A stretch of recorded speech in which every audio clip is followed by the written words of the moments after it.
Oke, selamat pagi Sobat Parno. Kembali lagi bersama gue Duson di channel Profesor Parno. Di video kali ini gue mau bahas mengenai artificial intelligence pada konsep atau dibawa ke konsep cyber security.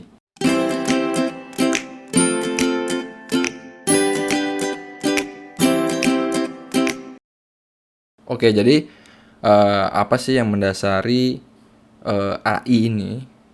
Dimana AI ini di dalamnya ada machine learning dan deep learning ya. Jadi beberapa video sebelumnya bahas machine learning, deep learning, dan gue juga pernah di channel ini juga beberapa video membahas tentang cyber security. Jadi akan gue kaitkan apa sih yang mendasari si AI ini bisa sampai menjamah ke ranah cyber security.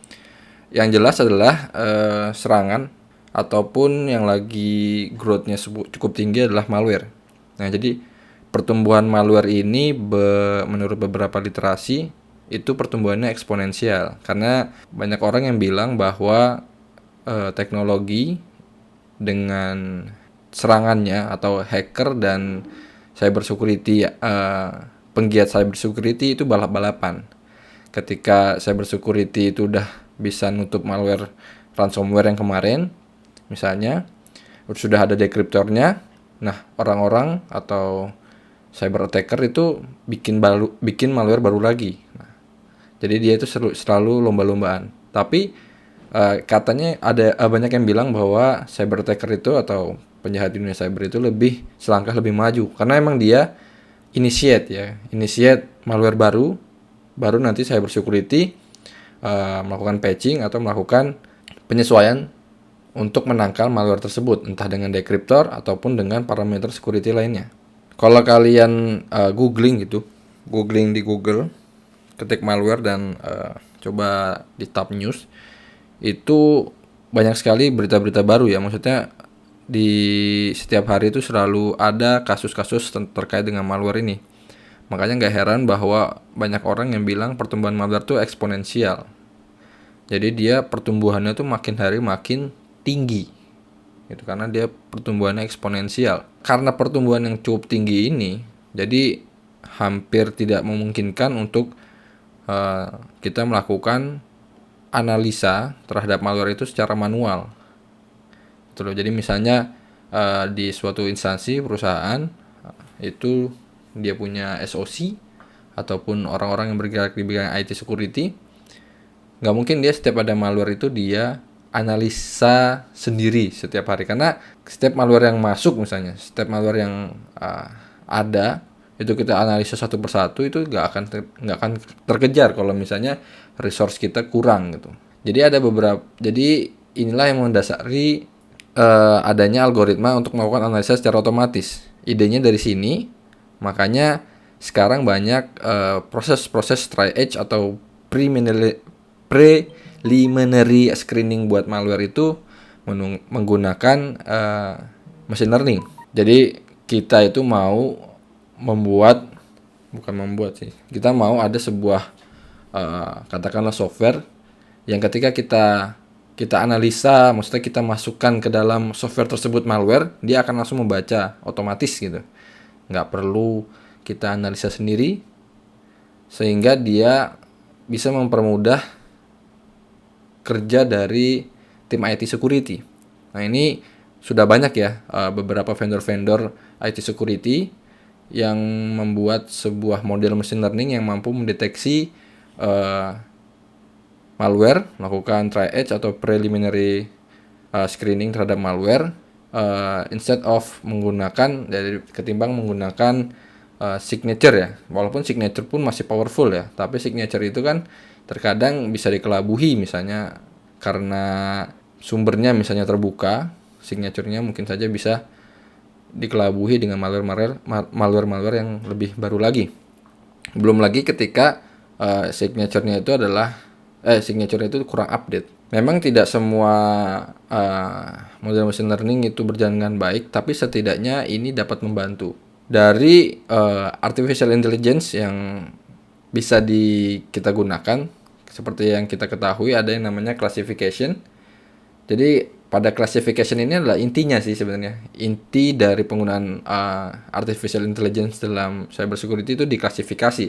Walaupun nanti di clustering juga ada ya, tapi uh, lebih dominan di klasifikasi karena kita bisa membedakan sebuah program itu malicious atau enggak, berbahaya atau tidak. Itu menggunakan machine learning atau deep learning dengan metode klasifikasi. Jadi kita membuat model dengan data-data yang sudah ada gitu ya, sudah terkategorisasi ini malware apa bukan. Kita learning di sana. Identifikasi jenis serangan juga bisa, misalnya ketika ada injeksi dari penyerang ke suatu website atau ke suatu program, misalnya, wah ini dia injeksi SQL injection nih, kita blok gitu. Ataupun ini HTML injection nih, jadi request HTML tidak nggak wajar misalnya, ataupun injeksi lain ya, misalnya PHP injeksi ataupun apapun itu ya, injeksi apapun itu yang sekiranya terbaca tidak wajar, itu kita bisa klasifikasi dia berdasarkan model machine learning yang sudah kita latih dari data yang sudah ada. Nah, yang cukup powerful juga ada di email. Nah, di email ini sekarang sudah banyak spam detector yang menggunakan machine learning, dan gue juga pernah bikin videonya untuk mengklasifikasi apakah email ini berbahaya, mengandung spam, ataupun misalnya ada indikasi-indikasi terkait dengan hal-hal lain yang berbahaya pada suatu attachment atau dari bodinya sendiri dari suatu email. Kita bisa deteksi dia, kita bisa melakukan klasifikasi. Selanjutnya yang clustering. Nah, untuk clustering ini sebenarnya hampir sama, tapi identifikasi kelasnya itu dari sebuah data yang belum ada kelasnya. Maksudnya ya seperti clustering pada umumnya. Jadi kita punya data aja tanpa label dan kita melakukan clustering itu sendiri gitu ya. Nah, ini biasanya digunakan ketika kita melakukan malware analysis atau forensic analysis. Jadi kita menganalisa sebuah malware ataupun forensik ya. Jadi kita dikasih malware berapa mega atau berapa giga gitu. Isinya ada malware semua. Kita analisis dan kita bisa melakukan clustering nih. Malware ini tipenya apa, malware ini tipenya apa, ransomware atau apapun itu. Malware-malware yang lain. Nah, forensic analysis juga bisa ya. Misalnya kita melakukan forensik dari file-file atau barang-barang bukti yang mau kita forensik, kita bisa melakukan analisa, melakukan clustering terhadap data-data tersebut. Ini untuk yang clustering. Adapun yang selanjutnya itu predictive analysis. Jadi kita melakukan prediksi.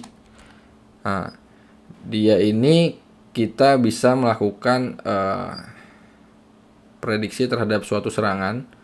Ini biasanya misalnya DDoS prediction. Jadi misalnya kita melakukan analisa dengan time frame ya. Maksudnya kita coba lihat trennya seperti apa. Misalnya DDoS itu biasanya dilakukan di hari apa, di jam berapa, dan apa karakteristiknya. Misalnya tiba-tiba kalau DDoS kan berarti kan dia adanya request yang tinggi sehingga dia mau mematikan service ya.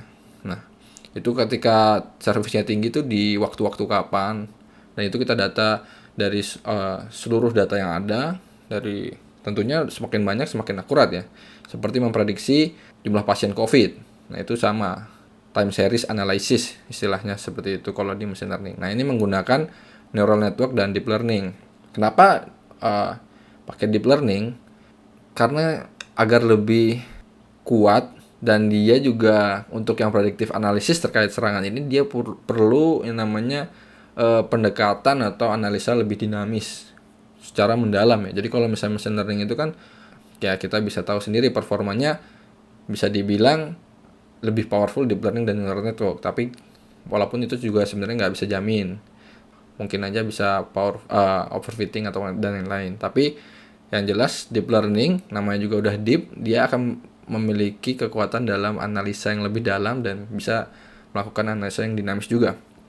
Nah, contohnya yang tadi ya, time series melakukan prediksi terhadap kapan ada serangan yang mungkin terjadi. Misalnya DDoS, ataupun serangan lain. Contoh-contoh AI dalam cyber security itu di network protection kita bisa pakai dia di IDS, intrusion detection system, untuk mendeteksi traffic yang tidak wajar. Itu bisa kita lakukan, misalnya kategori ini diblok, ini tidak, ini diteruskan gitu. Untuk yang endpoint protection kita bisa menggunakan AI dalam antivirus untuk deteksi malware juga ya, karena skema pekerjaannya juga hampir sama. Karena antivirus biasanya based on signature, kita bisa menerapkan konsep baru yaitu dengan machine learning ataupun deep learning. Nah, untuk application security yang tadi saya bilang di penjelasan sebelumnya, itu kita bisa melakukan analisa terkait dengan tipe-tipe serangan.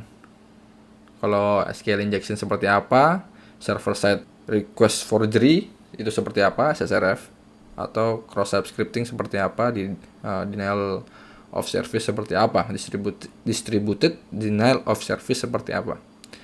Itu bisa di layer application. Nah, untuk yang di usernya, kita bisa menggunakan AI ini sebagai fraud detection. Kita melakukan analisa terhadap behavior normal. Ketika dia ada behavior yang tidak normal, dia bisa mendeteksi bahwa ini ada fraud gitu. Sistem kerjanya sama kayak fraud di credit card ya. Kita menganalisa behavior dari suatu orang atau suatu transaksi di credit card. Kalau di sini kita mendeteksi sebuah behavior atau transaksi yang ada di sebuah sistem informasi. Oke, mungkin itu yang dapat gue sampaikan terkait insight dari penggunaan AI dalam cyber security. Kurang lebihnya mohon maaf jika video ini bermanfaat. Silahkan share ke teman-teman kalian dan klik like. Jangan lupa untuk subscribe dan pencet tombol loncengnya supaya kalian dapat info terbaru terkait dengan video terbaru di channel Profesor Parno. Oke, thank you for watching and see you in the next video.